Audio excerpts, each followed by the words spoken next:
Let's start with the most competitive series and go down to the least. All right, so that figures to be, right, the Rockets and the Thunder.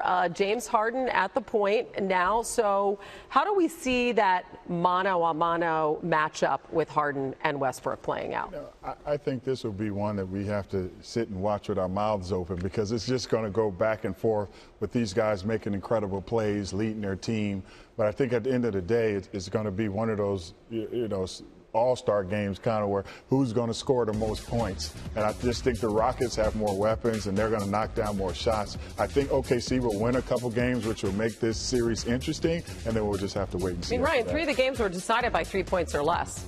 Yeah, both of these teams are average defensively, and I mean that in a good way. Houston usually with this kind of shooting profile, those teams aren't usually great defensively. Been saying it all year. The way they shoot it, they scare the hell out of everybody. They really do. So I think they could maybe beat anybody except for maybe Golden State, and then also still lose to anybody if they got in a really cold shooting streak. But I still like Houston better here, because Houston in their system is still much tougher to defend than the Russ system of I'm just going to go at you guys. And as great as Russ has been, I think this is where you see in the playoffs at times when he becomes predictable to how you need to defend a team. That's where he can hurt someone. Houston, that high percentage system, and it's hard to imagine over the course of several games that they would go cold, as you. Yeah, you got to hope they can't hit a shot for 4 of these 7. Right, that's not going to happen. All right, what's more competitive, Spurs Grizzlies or Clippers Jazz?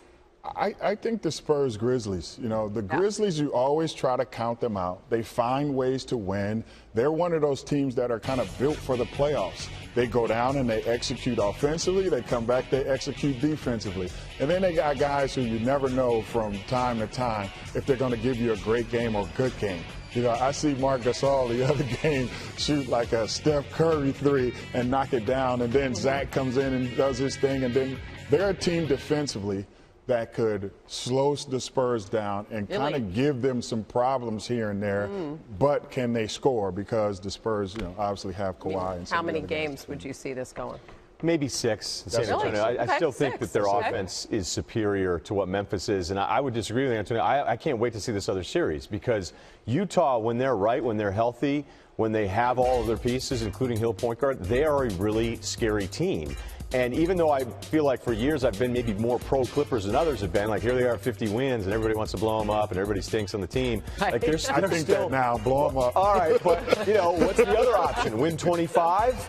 So exactly. It's like almost we become impatient with their averageness. Yeah. But the Jazz, when they are right, are a very dangerous team. So this could go either way. I do think that, it becomes one of those things we'll see after a couple games if Hayward and everybody feels comfortable. Gobert. I mean, Gobert is closing the season on a tear as well. So wow, so that could be an upset? Oh, yeah. I don't think it's even that big of an upset if Utah were to win this series. And not that big of an upset. All right, but it would be epic, of course, should the Blazers beat the Warriors. Yeah. Listen, they're winning those games by an average of 19 points. Where in the playoffs are the Warriors going to get tested?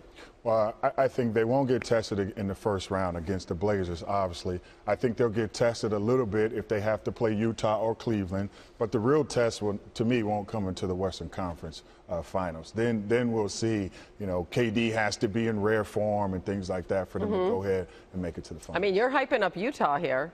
Yes. Right? When the hype machine stops. Portland, when it was kind of in that 3-team race there at the end, you felt like Portland with that backcourt and Nurkic is giving them a bit of a boost that they would get in the playoffs. But they are the second worst defensive team of any of the teams in the playoffs, ahead of only Cleveland, by the way. Yes, there you go. There's just not enough defense for them to really give them the threat. And that's not good. No. That is not good against Golden State. Not against Golden State. Gentlemen, this just in. Appreciate your time this morning, you two. Thanks.